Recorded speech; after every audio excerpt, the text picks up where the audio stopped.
एक आलसी लेकिन भोला भाला युवक था आनंद। दिन भर कोई काम नहीं करता, बस खाता ही रहता और सोता रहता। घर वालों ने कहा, चलो जाओ, निकलो घर से, कोई काम धाम करते नहीं हो, बस पड़े रहते हो। वह घर से निकलकर यूं ही भटकते हुए एक आश्रम पहुंचा। वहां उसने देखा कि एक गुरु जी हैं।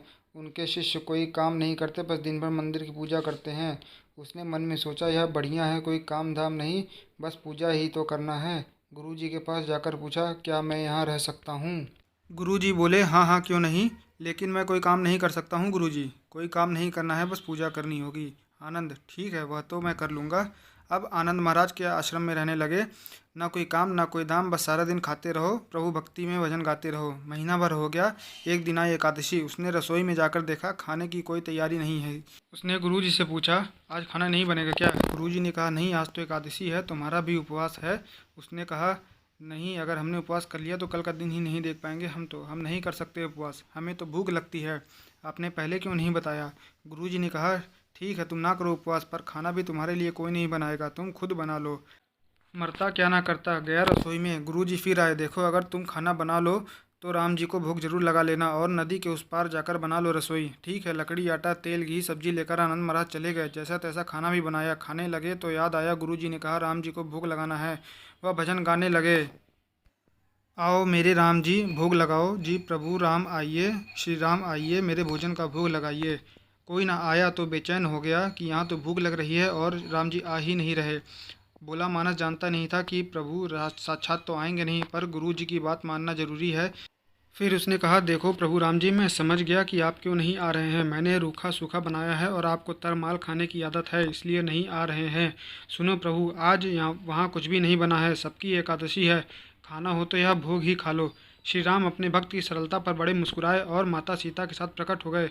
भक्त असमंजस में। गुरु जी ने कहा था कि राम जी आएंगे, यहाँ पर तो माता सीता भी आई हैं, और मैंने तो बस दो लोगों का भोज बनाया है।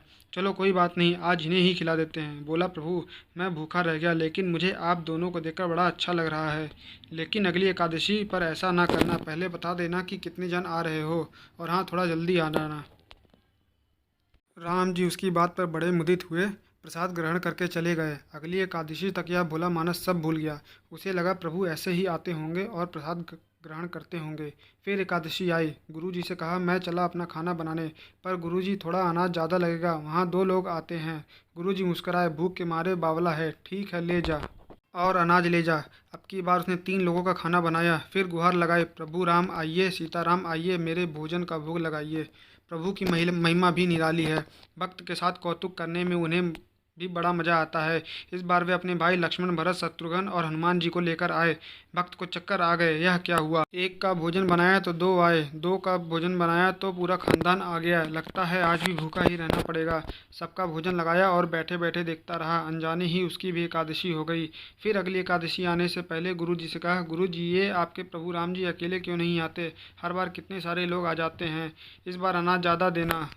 गुरुजी को लगा, कहीं यह अनाज बेचता तो नहीं है, देखना पड़ेगा जाकर। भंडार में कहा, जितना इसे जितना भी अनाज चाहिए दे दो, और छुपकर उसे देखने चल दिए। इस बार आनंद ने सोचा, खाना पहले नहीं बनाऊंगा, पता नहीं कितने लोग आ जाएं, पहले बुला लेता हूँ फिर बनाता हूँ।